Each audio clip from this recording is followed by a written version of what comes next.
Hey, Judge, the Zoom is currently muted.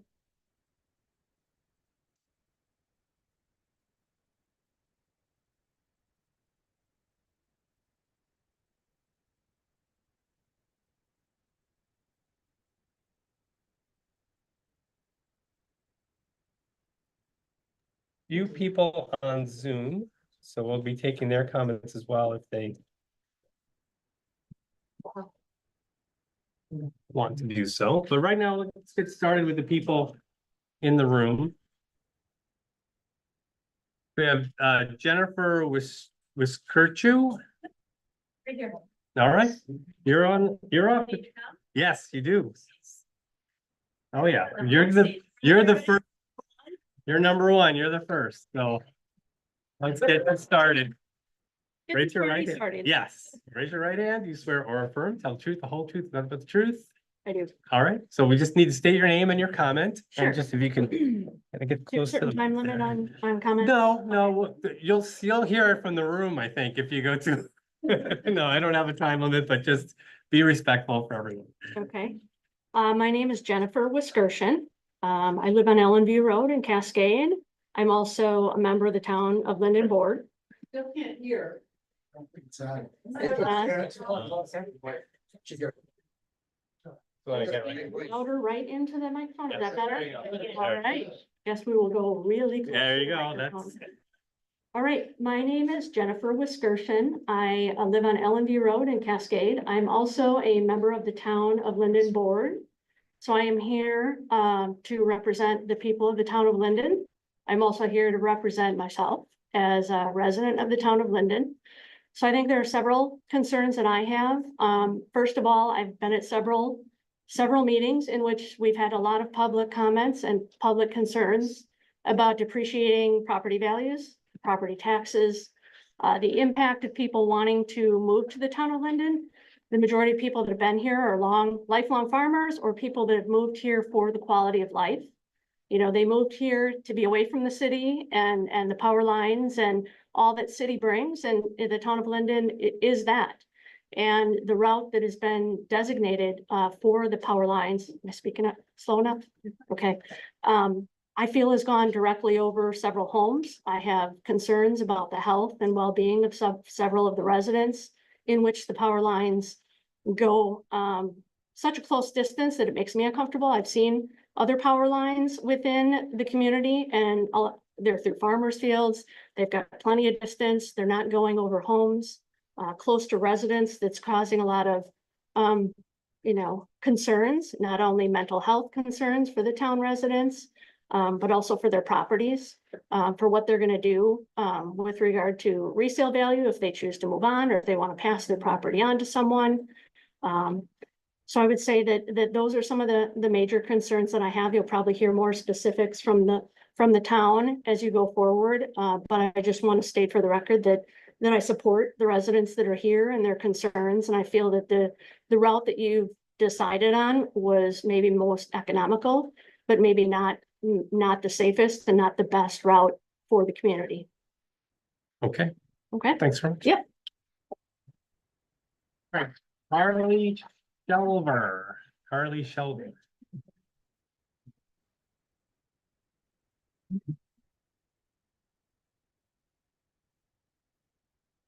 Good. Oh. Hi. You know the drill now. Raise your right hand. Do you swear or affirm? Tell the truth, the whole truth, nothing but the truth. I do. All right. So just give us your name and comment. Okay. All right, my name is Carly Shelver, and my husband Dave and I own a 5-acre residential property at N4320 Calview Road. We are on the alternate route. The entire perimeter of our property is lined with approximately 850 closely spaced 50-foot tall pine trees. There are also several hundred additional smaller trees within the property. These trees were planted decades ago by the builder and original owner of the home. One of the major attractions of the property was when my husband and I initially considered buying it. And it was the natural beauty and privacy that these hundreds of trees provided. The transmission lines and their easement would potentially be positioned along the southern boundary of our property and would encroach roughly 80 feet onto our property across the entire southern border of the property. This would require the clear cutting of approximately 150 of these 30-year-old pine trees and would eliminate the privacy barrier that shields our backyard and home from the road. The immediate impact of this action would be the loss of the natural beauty of the trees on our property, as well as the loss of privacy due to the removal of the barrier between our home and the road. I have a real concern about the financial impact on our property value that would occur as a result of the presence of the unsightly transmission lines on an otherwise idyllic wooded property. We would have never bought the property if it were in the state that ATC intends to impose upon it. In addition to these concerns, we are concerned by the apparent failure on the part of ATC and Plymouth Utilities to adequately investigate minimally harmful alternatives to either of the proposed routes. Homeowners, farmers, and other landowners like us would be unnecessarily burdened by the impact of either of the current proposed routes and substation. Thank you. That was a little high There. up for me. Oh, here, maybe we can do it like that. All right, thank No, it you. might work.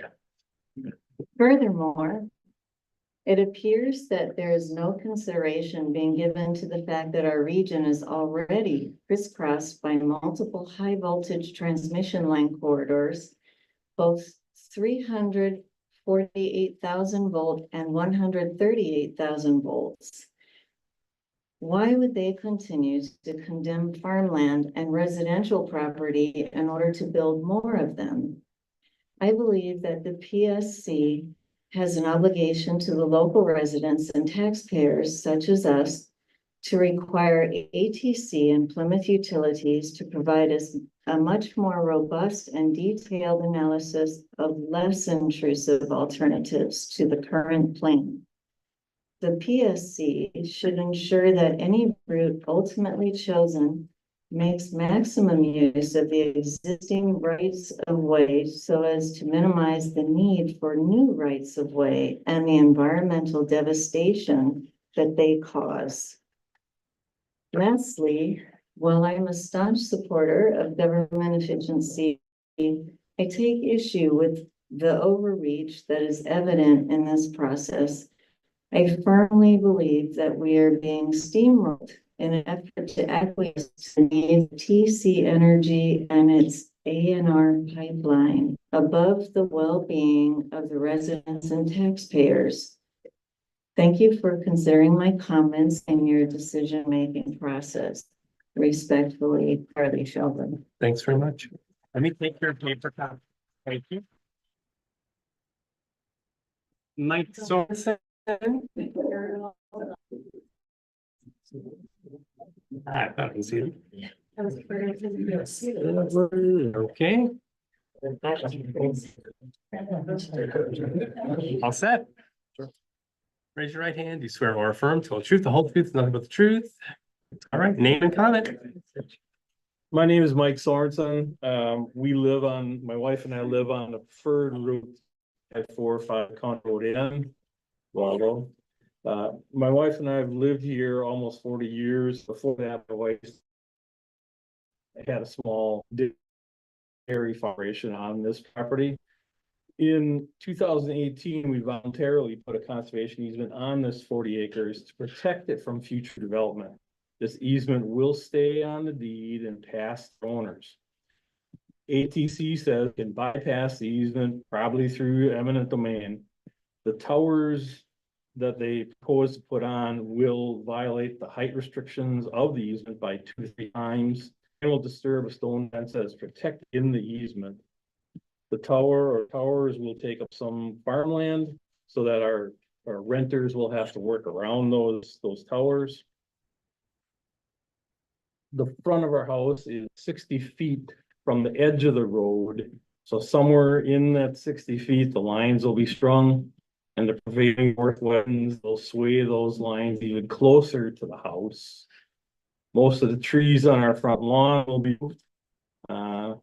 Back in 2017 or 18, we had a tornado go through the towns of Mitchell and Lyndon. When ATC is done clearing their right of way, it'll look like they're going to hit the towns of Lyndon and Mitchell. Besides that, we are worried about the property values of our residents as well as other properties in the area.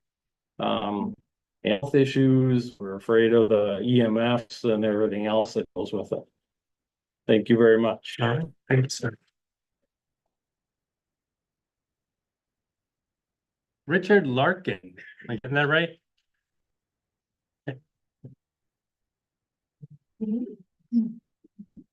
Notes.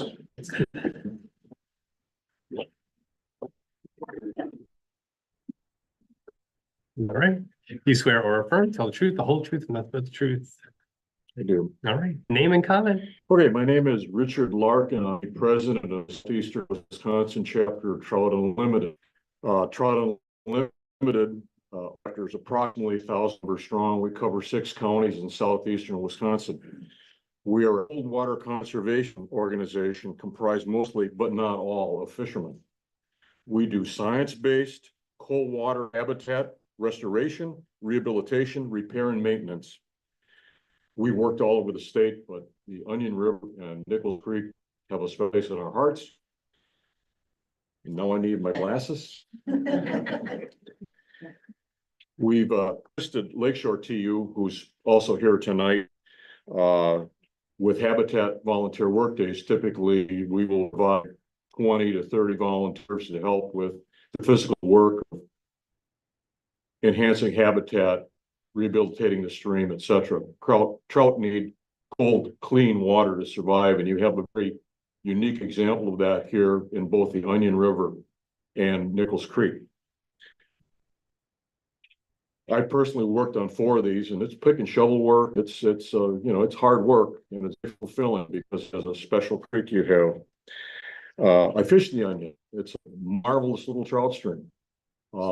Really, for as far south as it is in the state, it really is a unique example of a cold water fishery here in Sheboygan. I've examined the report prepared by Community and Environmental Defense Services, and I've examined their company website. Familiar with this type of scientific report as I'm a retired real estate appraiser. I worked for the DNR, Nature Conservancy, and a lot of nonprofits, and I'm also a litigation witness. I have died in front of the Wisconsin Public Service Commission in Madison. I find the report incredible. I am not a scientist, but it's put together like a scientific report. I checked some of the data points. I believe what the report says. The bottom line is that the proposed clearing of forest and wetland has a significant potential to negatively impact both streams. Nichols Creek is classified as outstanding. It's the headwaters of the Lucky River and it holds brook trout, which are the rare cold water loving species that we have. The Onion River is classified as exceptional, got a great knowledge. It's very rare. I can't stress how it is for this southern part of the state to have such a resource. Both streams are currently without this project happening at all. Both streams are currently vulnerable without the proposed line. And one of the reasons that they've done so well is the work of mostly Lakeshore Trout Unlimited with a less. I'm just talking to Mike from Lakeshore, and we were talking about how much money has been spent by Trout Unlimited on Nichols and Onion Creeks since the 1990s, and now it's a long.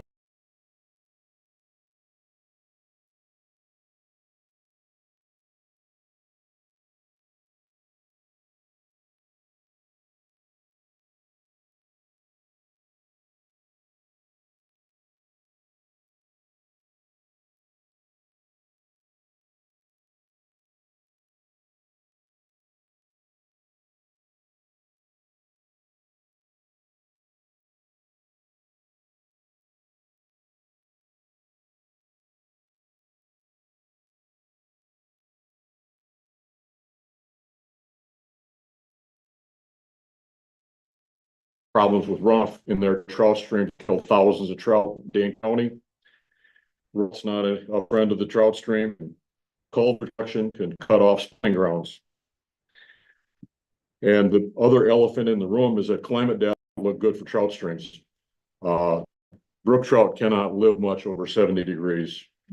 So I really urge everyone in a permitting position to look very carefully at this. I don't think this trout should suffer another effect like we're talking about tonight. Thank you.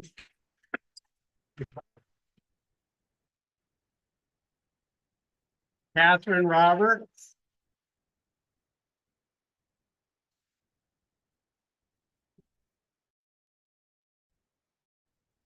Or firm, tell the truth, the whole truth, and the truth. I do. All right. Votes, name and comment, Well, it please. might be short. No, I'm supposed to go after my husband, so. Uh-oh. No. Okay, my Catherine Roberts, Catherine Joslyn Roberts, my family has been on this property that I live in now for more than 100 years. It was started by my great grandfather in the late 1800s. We have a deep and abiding love for this property, for this township, and for this area. The beautiful rural nature and all of the fabulous farms that we have in this area are second to none in the state. It's a beautiful township. And along the Indiana's address, if I didn't, it's W6659 County Road V. With this transmission line, it's clear they're going to strip countless trees along the Highway V and the entire route, and every home along that road and every home that has these trees in front of their homes have it by choice. This is where we want that privacy. We value that we value beauty of trees, and to remove them is going to truly change the character of our township. And as you are traveling down those roads, really, the transmission lines are an eyesore, and we have so many of them already. There's really why to construct and destroy more land to build more systems when they have mission lines that they can capitalize on, existing right-of-ways that they could use and use that far more than just taking up all the land that they're proposing on this go-around. I'm very concerned about all of our neighbors that are going to be losing their trees, all of our neighbors that are going to have these transmission lines very close to their homes and even possible above their homes and their particular health. I'm very concerned about the farm animals that are going to be impacted by these transmission lines. Going back to a little bit more on a personal note, I said my family's here since the late 1800s. My great grandfather planted a row of pine trees that along Hy-Vee property that are, I believe they were planted circa 1910, maybe 1915. I was digging through old photographs not too long ago, and I see all of my grandfather's children, all 9 of them, in the front yard, and these trees are only 15 feet high, and now they're towering more than 100. You know, you can't replace those trees in front of the house. They're generational. And that will be another blight in, and a damage to our township that you can't be replaced. Our particular property, they would probably be removing a lot of the trees in front of our property. When we built this, I think 16, 17 years ago, we intentionally set it back so that we would have a wooded property with woods in our entire front yard, so that as to keep our privacy and to not have that sound and the visibility from the traffic that is on Highway V. So that's very important to us, is to maintain that privacy, as it is for many of our neighbors. And I think I could go on with many concerns, but the last one that I wanted to point out is I can't tell you the exact date, although I can find the documentation if necessary, that historically, when they put in Highway V and then widened Highway V, and I'm not talking about the widening that they did 20 years ago. I'm talking about when they widened the road in the 1940s or the 1950s. I'm not sure exactly of the year, but when they widened that county road, the county board and the county department saw fit to guarantee my mother, they would, when they put this road in, it was going to cover up a freshwater spring that is between our property and the Freedman's property, just to the north of us. In that area and on their property going underneath the road is a freshwater spring. And because they put in that road V, they had to close up that freshwater spring, but we have the documentation from the county that they would, they felt that was a water resource important to our family if we wanted it, and they would open up that spring at any time of our choosing. When we built our house in the valley, at that point, the county said, did we want to actually have them do that while we're putting in the driveway? And we said, absolutely. So they took it upon themselves to open up that spring again. The concern is you start building, and where they're planning on putting in some of those towers is right in that same area. And as an environmental engineer, I can assure you that's very, very likely to disrupt, if not change, the whole character of that freshwater spring that's now been opened up. So, you know, I object from that perspective as well. I thank you for your time. I appreciate you listening to my comments. That's all I have. All Thanks. right, thanks very much. Now I think it's the husband's turn, Mike Roberts. Follow that. That's what everyone's saying that today. That's okay. Someone's gonna follow you, so. Swear or affirm, tell the truth, the whole truth, and nothing but the truth. I will. All right. Give us your name and comment. Mike Roberts. Can I just say what she said? If you want. All right, well, I'll add on to that. Add a little. All right, Yeah. I'll add a little bit. So thank you for the opportunity to express our deep concerns regarding the potential human and environmental impacts associated with the proposal for the transmission line route. Our primary apprehension revolves around the proposed routes, which seem to directly intersect or dangerously encroach upon numerous residences, livestock farms. As Katie mentioned, the property's been in the Joslin family hundreds. We built our home 16, 17 years ago on 5 of those original 80 acres on the south side of Highway V, about a mile west of Highway NN. So this section of the highway, it's lined with trees. All the trees and lots of them. They're used to protect the properties, but also they mitigate erosion on the steep slopes along Highway V, providing privacy. Somebody mentioned that earlier, and it's sound barriers for the homeowners of the area. The construction of the utility line would necessitate the removal of numerous trees, compromising the privacy and the aesthetic that they provide. The area includes natural springs, one of them in our, literally on our property. Natural springs utilize the wildlife year round, deer, fox, rabbit. It's a wild kingdom out there. The destruction of the trees would disrupt this natural environment, which is especially concerning given the presence of the Nichols Creek drainage basin. The proposed trajectory of the utility lines across numerous properties would significantly devalue our property and that of our neighbors.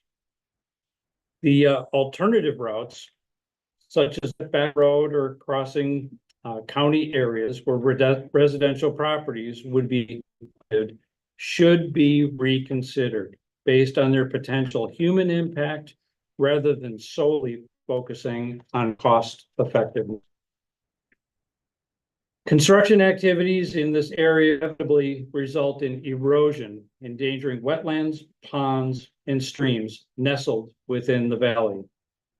The presence of a historic cabin foundation on the Joslin property dating back to approximately 1896 raises concerns about potential damage to culturally significant landmarks.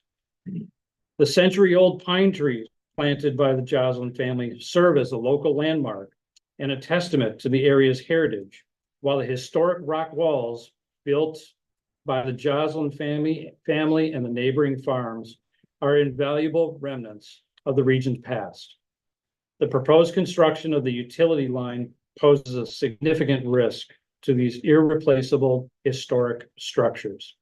So in light of these concerns, we urge you to carefully consider the potential ramifications of the proposed transmission line on both the local community and the environment. We implore you to explore alternative routes that minimize adverse impact on homeowners, preserve habitats, and safeguard cultural heritage sites. Thank you. All right, thanks very much.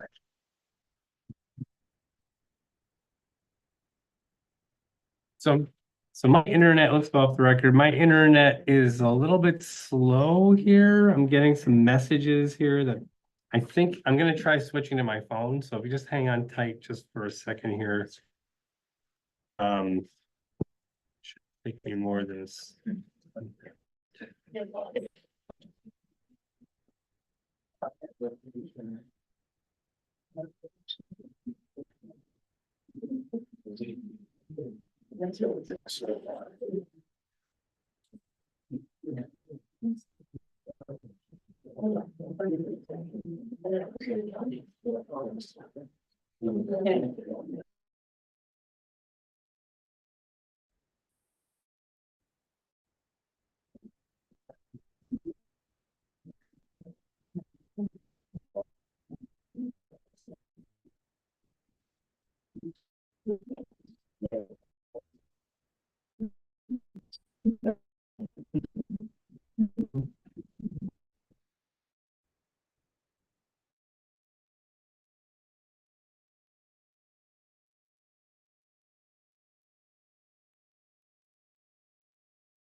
this is to all of us.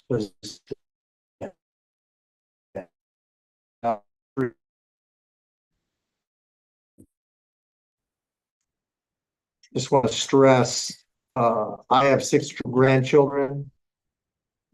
Dan Kramer just had another one in the last few days. His grandchildren will live under these power lines if they are put in. They will literally be living under power lines. That house is 50 feet off the road. So, as a father, as a grandfather, I'm upset. And I want to read something here.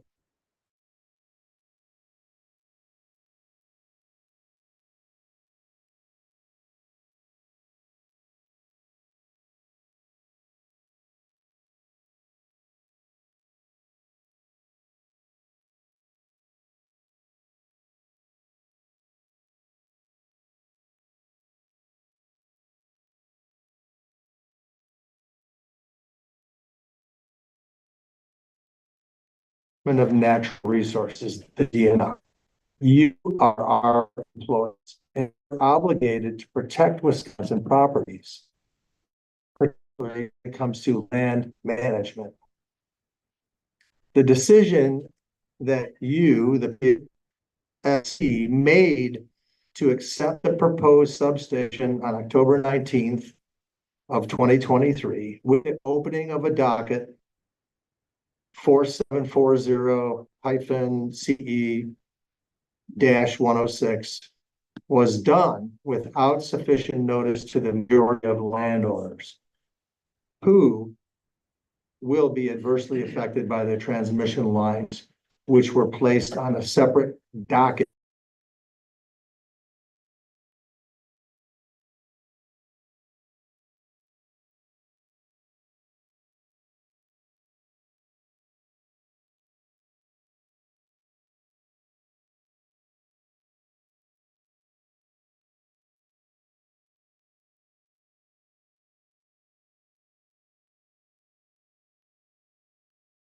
The application for received. You did not do an investment or an environmental impact statement on the subdivision. The landowners and tax-paying employees did not find out the landowners and the tax-paying employers did not find out about the proposed project until February of 2024, quite a bit later. The letters we received were from the Department of Agricultural, Trade and Consumer Protection, which is the DATCP, on or around February 1st of 2024. We did not receive notice from you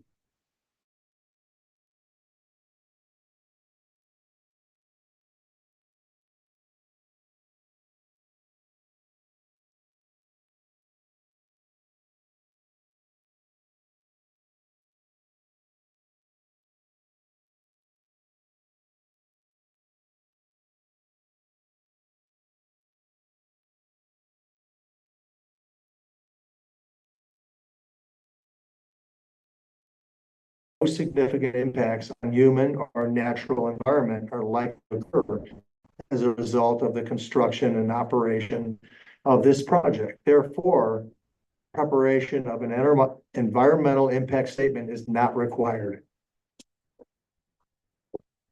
There's more. Your comment deadline was June 3rd, 2024. Less than 24 hours later, on June 4th, 2024, the decision was final. No environmental impact statement would be done on the damage that this proposed project will potentially.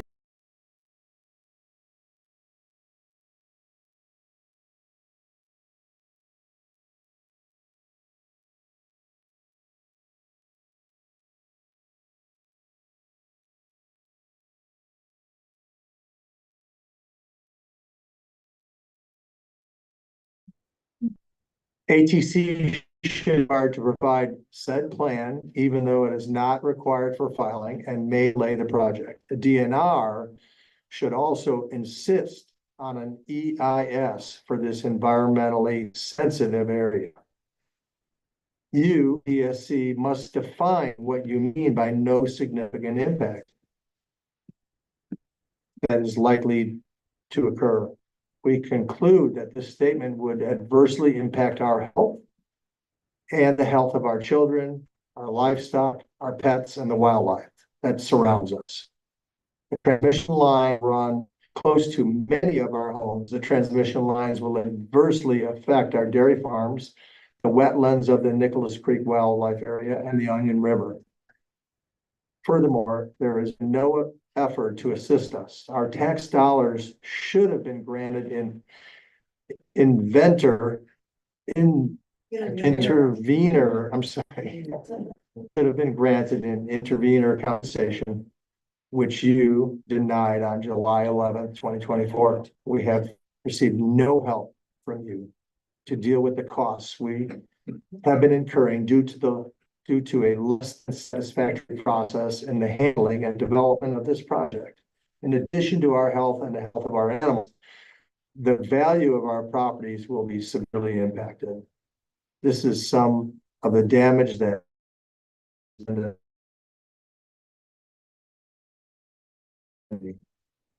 all here.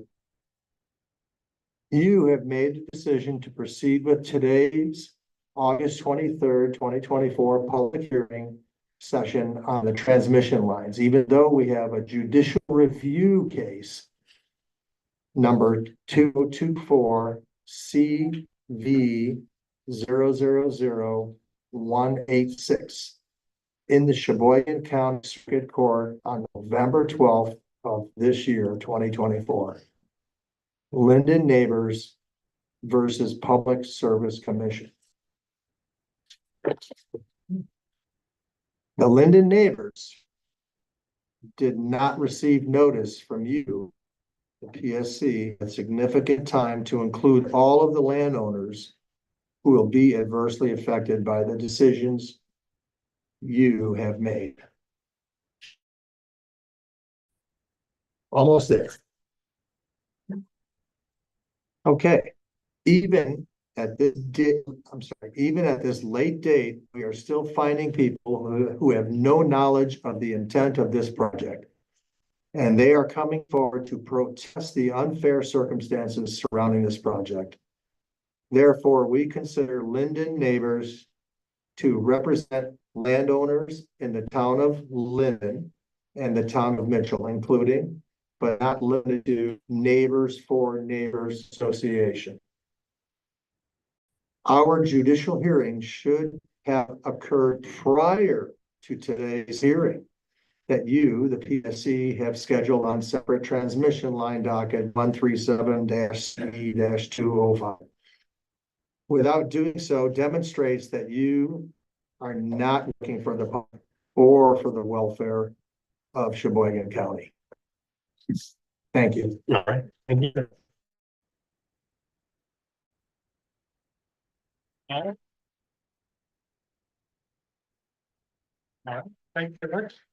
So we still get the Zoom, you can go off the record, the Zoom is working, but while it's working, I'm gonna just pull the people who we have on the system here in case they do want to comment before we lose them again. So we have David Roll. If you are a member of the public that wants to make a comment, I'm gonna unmute you. You can just let me know if you'd like to speak. I don't know, can you hear me? Yeah, I can make a quick comment, I guess. Oh, great, you're a member of the public? Yeah, I'm gonna just microphone this here. All right, so we've seen the process. Before we started, how's it? So it kind of jumped in and out, right? Is that what you were experiencing? Or was it going, was the last Zoom feed working the whole time? it was working pretty decent, actually. Then when you switched it actually got worse. Oh, okay, that figures. There's something, internet's just like, it's unstable. It's unstable. You able to hear the last, Oh, you're breaking up then.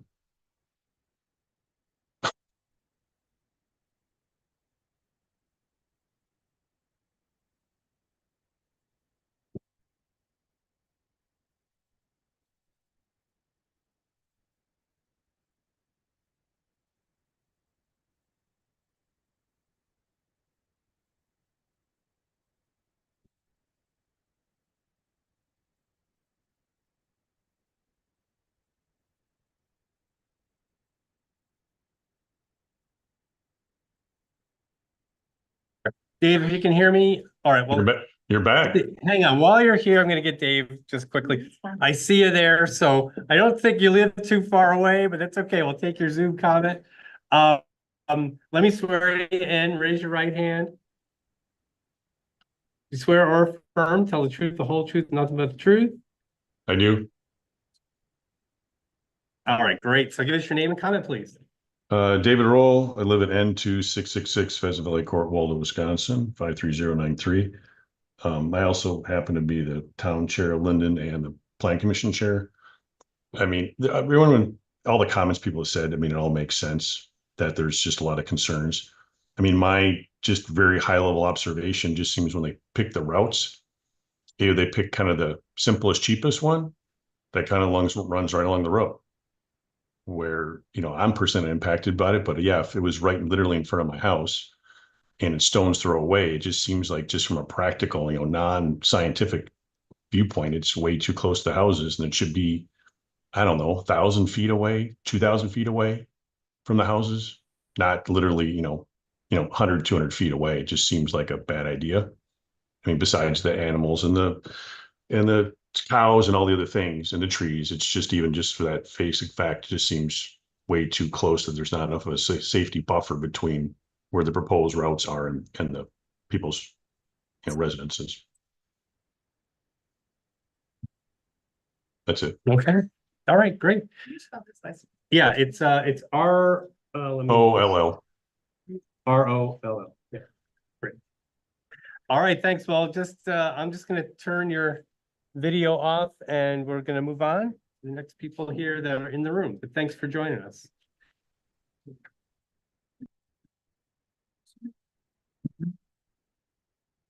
All right, so here you are. All right. Raise your right hand. Do you swear or affirm, tell the truth, the whole truth, and nothing but the truth? I do. All right, name and comment. My name is Ann Knapp. My address is N3601 North Avenue here in Cascade area.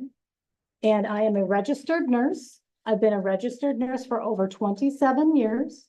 I have my bachelor's of science in nursing, and I also am 5 classes shy of my master's of science in nursing. Yeah. My specialty area is women's health, and my emphasis currently is on family practice nursing. Can you bring it up that a little? a little bit up? Yeah. All right. Okay, can you hear me okay in the back? All right, thank you.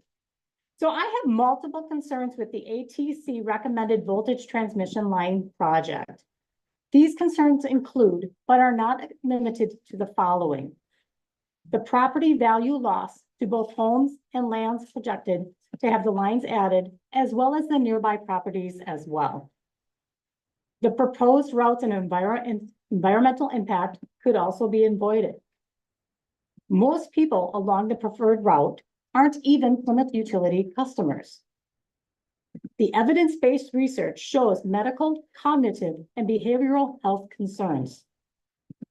And I also was wondering, will our townships, the town of Lyndon and the town of Mitchell, be forced to do the project if one isn't approved in the timeline ATC has set out to achieve its mission? Let's start with the property value loss to both homes and land being impacted by this project. While a form of compensation has been presented to some, there are others along routes with areas who have not been offered any form of compensation, especially those whose property doesn't have a line plan directly on it.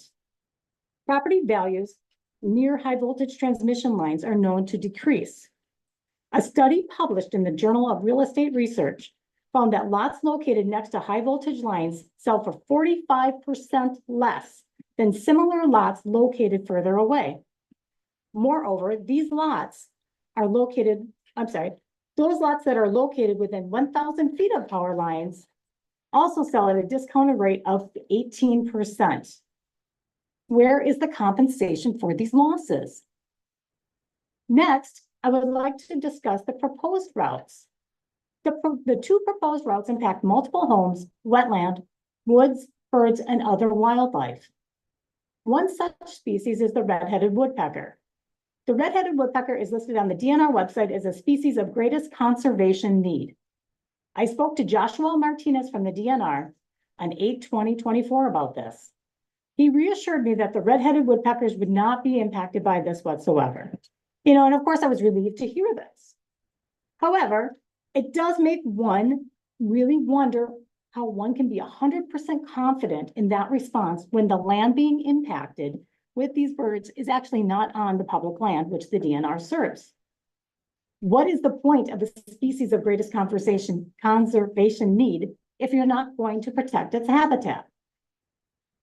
Also, during our conversation, Mr. Martinez reviewed the proposed routes for the lines. He said that he did not understand why ATC is not using the alternate route and utilizing the lines already there and increasing the height on the current poles being used for the lines. He said that would have the least amount of environmental impact. This is not to mention that one can do what's called a reconductor of the current lines, which allows the company to reuse the current lines and have less energy loss. We've been told that the lines are being used by Plymouth Utilities to supply more energy to the DNR as well as to the prison and to be able to back up quickly should there be a power outage in our area. While the idea behind this is extremely sound, the reality is that those impacted by the new lines being proposed are not even Plymouth Utility customers. This was shown by a show of hands at the special Town of Lyndon meeting on February 28th, 2024. Not only are the lines not going to benefit those who live along the proposed corridors, there's a strong concern that it can have an impact on our health. We are constantly being reassured that these lines are safe to live by, yet the data is showing otherwise. It has been shown that these lines can cause medical, cognitive, and mental health concerns. There has been a study which showed people who live close to high voltage transmission lines are at greater risk of dying from Alzheimer's disease. In another study, significant associations between cumulative duration living at less than 50 meters to high voltage lines were found to have an increase in brain tumors and glioma. In a study done on rhesus monkeys to evaluate the effect of high frequency EMTs from simulated high voltage power electric towers, results showed an elevated risk of immunodeficiency disorders, weakness, and behavioral disorders such as fatigue, drowsiness, anorexia, and insomnia. The one that stands out the most to me is the Oxford University study published in 2005, which showed the risk of leukemia increased by 69% of those whose homes were located within 200 meters of high voltage lines at birth. Let that sink in. 69% increase compared to those who do not live by high voltage lines. In addition, the risk increased by 23% of those living at a distance between 200 and 599 meters, compared to those who are greater than 600 meters away. Tell me again how this is safe for the people to live under these power lines. The map shows that they are proposed to go over people's homes, including their bedrooms. Finally, I'm wondering if either the substation in which the town of Mitchell is stopped, which is to be in the town of Mitchell, is stopped, or if this project is stopped, if ATC plans on continuing the project. Will these projects continue if the projected timeline is not kept? I don't understand the rush and feel that taking the time to truly evaluate the need for this project is essential for the Public Service Commission to do. After doing the research on this proposed project, I am astonished about this and having the potential to go through with further research should be done before we go any further. It is imperative that you do what is right for everyone and not just the power companies.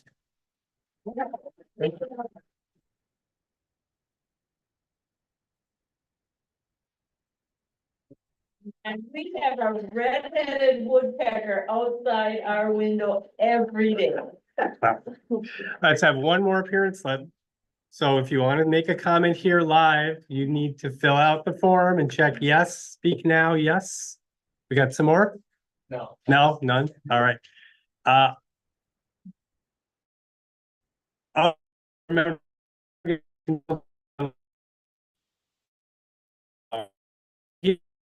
us before we leave, or ornamental list, but it's gotta get here quick, so I don't think it would get here by the time we email it right now, but. So online comment, drop it here or speak now, that's probably your best bet. So let's take our last appearance slip here, Mick Haronica to practice this. There we go. It is Mike. Ah. Okay, I'll get it next time. I'm sure I'll see you again. All right, raise your right hand. Do you swear or affirm to tell the truth, the whole truth, and nothing but the truth? I do. All right, name and comment. My name is Mike Veronica. I live in Hingham. I was not expecting to actually speak today at all. First off, I'm not great at it, so, but I am kind of obligated in a way because my chapter kind of was very involved with this, and just being personally affected by everything that's going on with all of the nature areas that we're talking about. So I'm going to keep it more on that line of not getting into personal stuff, even this does affect me in other ways. I'm going to talk about it more at the environmental level. So my chapter, I am the former president of Lake Trout Limited. I am the vice chair of the state council for Trout Unlimited. I'm a delegate for the Wisconsin Conservation Congress, and I'm on the trout committee for that. Everything I do in my volunteer work is to protect our cold water fisheries. And we stick a cold water fisheries. Just slow down a bit. Okay, so we spend thousands of hours every year working on our streams, protecting our waters.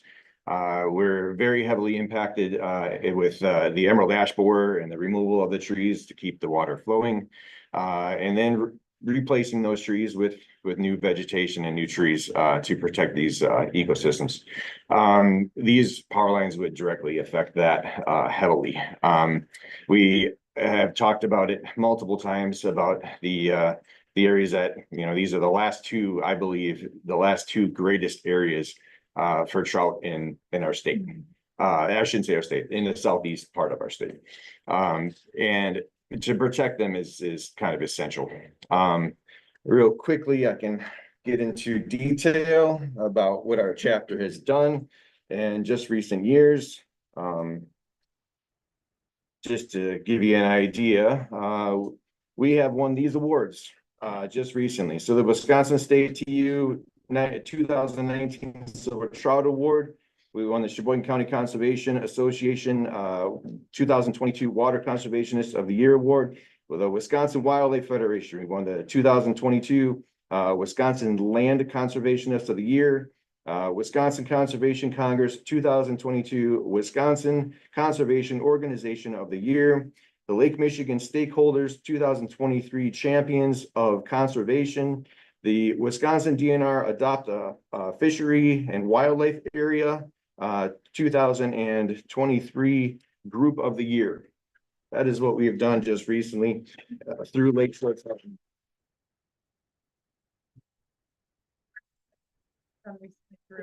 Through our Lakeshore Trout Unlimited chapter. So we are a local organization, and we are the ones spearheading all of the work being done on these two streams.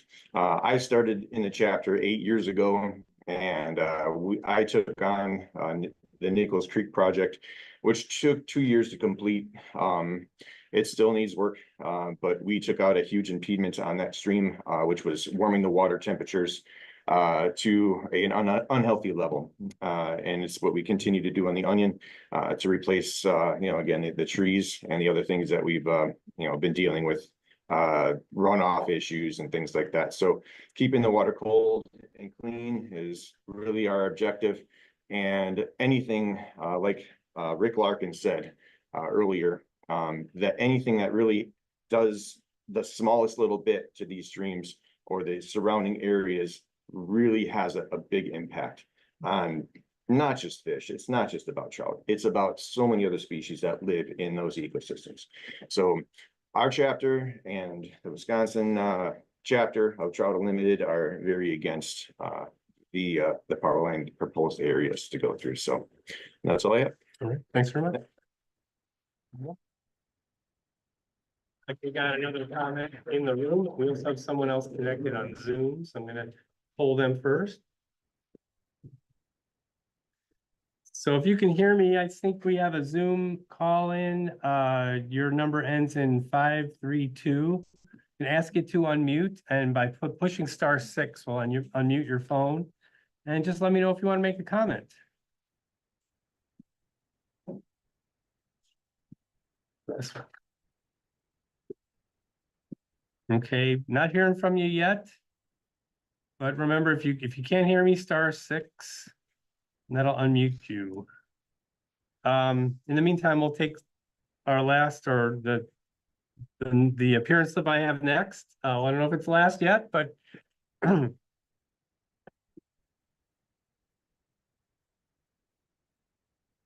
right, so we have Erica Schultz-Bogner. There you are.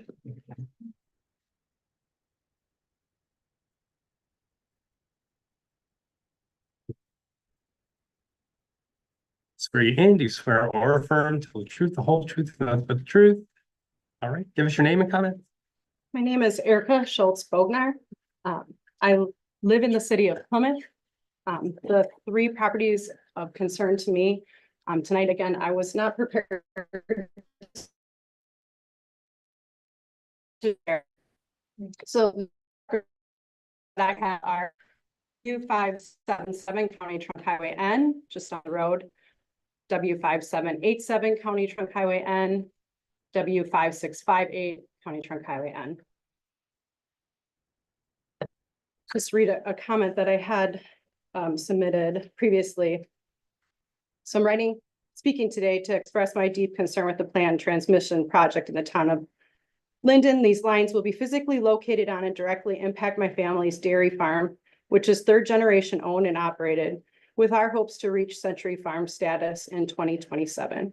As I understand the plan routes, the transmission lines will physically disrupt the properties in the town of Lyndon, do not even supply utility resources to them.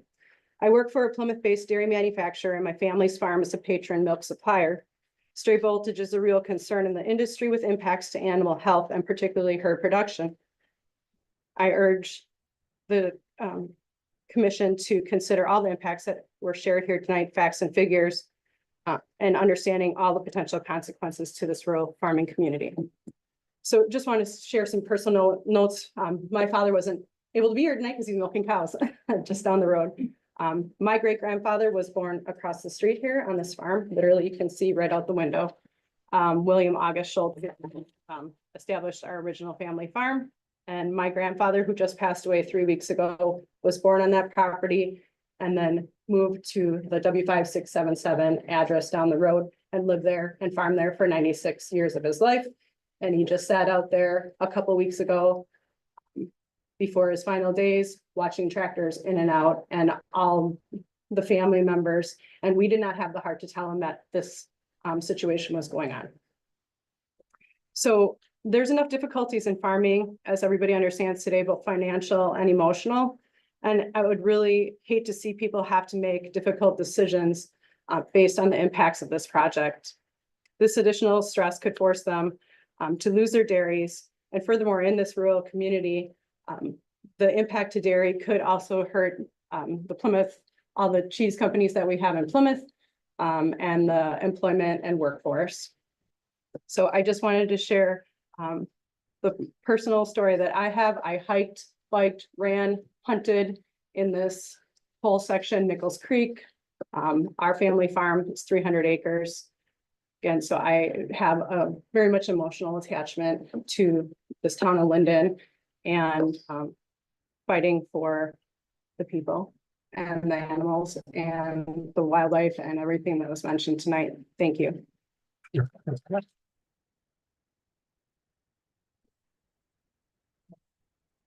All right, so any more appearance slips in the room?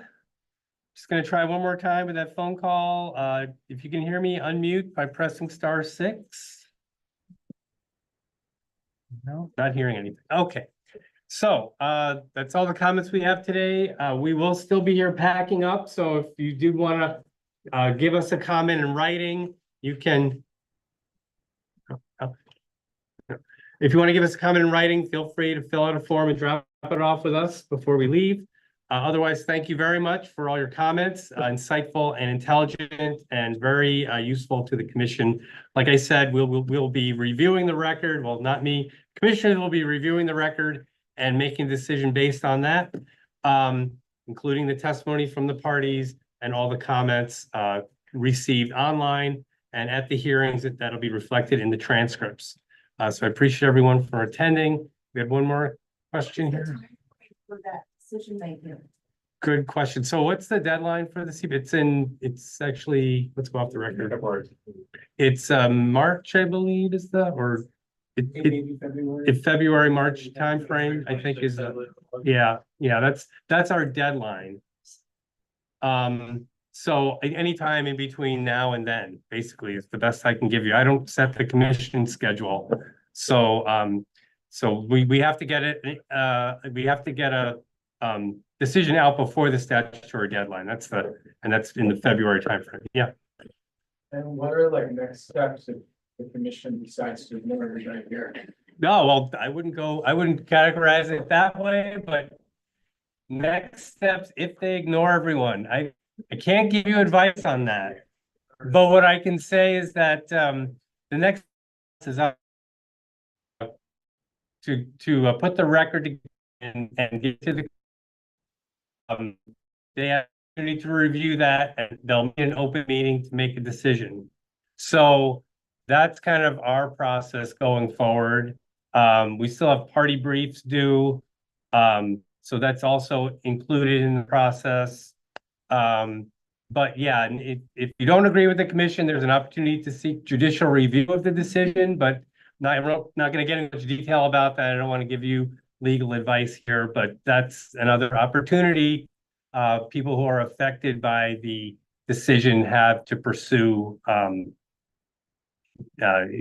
in this area. So that's Some of us are gonna lose our business. okay. So anything else? Anyone else comment? Yeah, questions? Does the commission have to produce, will they produce any sort of report of meetings from all the input that? Yes. Yes, I forgot to mention, so they meet an open meeting, they make a decision, then a written order is drafted based on that decision and then issued by the commission. So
All right, so you're really pushing this here, pushing my knowledge.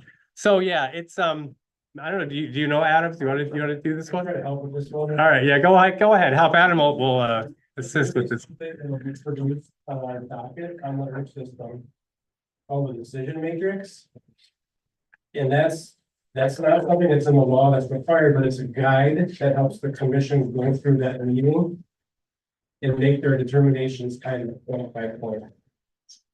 So what, do they find this, does it need it, or do they want to make any changes, blah, blah, blah, blah, blah. And then if there's any unique word conditions that were proposed by staff or people, those will also be in that. So they go through those things sort of one at a time, just kind of as a guide to help them organize through that whole meeting. Okay, everyone understand that or hear that? And then I think in this case, the decision matrix will be shared with the parties. Yeah, so parties will get a draft of the decision matrix and have an opportunity to comment on it. So the N4N attorney will see a copy and be able to give some input into what's in the decision matrix.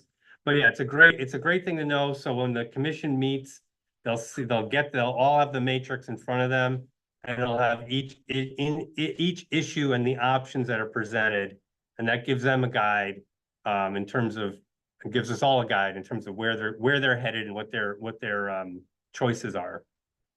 Yes. Can the individual members of the PSC be sued? Well, yes, but not here, not for this. I'm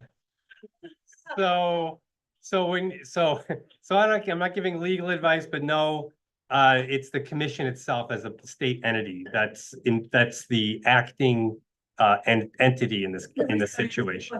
Because many of the people from the PSC end up going over to ATC. I'm not going to comment on that. I'm not going to. All right. So anything else relevant to this case? Yeah. You decide yes, no, or preferred or alternate. That was my question. Well, you'll see the matrix will give you that guide, those guideposts. So not every issue is yes or no. It depends on how it's presented in the matrix and what the options are, what options they have in there. And they can also, commissioners can always change it up and come up with their own option or, add to it. So they're not bound by the decision matrix, but you'll see it's not necessary. I mean, ultimately they're either approving the application, denying it, or modifying it. That's the ultimate decision. But in order to do that, they're going through the matrix and they're deciding all the individual items of controversy that have come up. So not all of those may be yes or no. They may be, more complicated than that. So that's probably the best answer I can give you at this point. So in other words, Frank Jablonski will get a copy of all this and he can explain it to us. Yes, I'm not gonna talk for him about that. He'll get a copy. I don't know what he's gonna do with it. We'll know if he gets a copy. Yes. So if anybody's interested and doesn't know how to work the docket, you come to the N4N meeting and we'll. That works for me. All right, anything else? Yes. Is there any chance we could invite or force the commission to come and visit this beautiful area and lay eyes on It's a good. what we're talking about? Jen, Yeah, I mean, you can make that they're in invitation. Madison. Sure. They don't have a clue what we're looking like, what we look like, or who we The are. commissioners don't know what we look like. It's the guys that are working with them to give them the ideas. Can we personally invite the commissioners if we know where they are? Well, you have our address. That's all I can tell you. You have our address. So you can take it from there. All right. So I think we have everyone gotten a chance to comment. We have no one on Zoom who can make a comment. So let's just back on the record. So I'll just reiterate one more time. Okay, off the record, one more question. It seems to me like this might boil down to hitting the preferred route and the alternate route. You have to pick one. No, it's not true. no, It's not true. We're looking for another route, not putting it on an alternate or the first one. You guys are paranoid about it. We're trying to go a different route. Well, I'm gonna let you guys discuss that offline, but the record is very it's very complete on that issue. So I think we're good on that. Yeah. Can't wait, I'm learning. You're good. You're good. All right. So back on the record. Thank you all for attending. We'll see you with the future process that we've discussed. And we're adjourned. Take care. Thank you. Thank you. And very helpful. Well, that's what I, it's my stated salary. Thank you, man. Just your comments. Yeah, oh, good. Yes, yes. Yeah.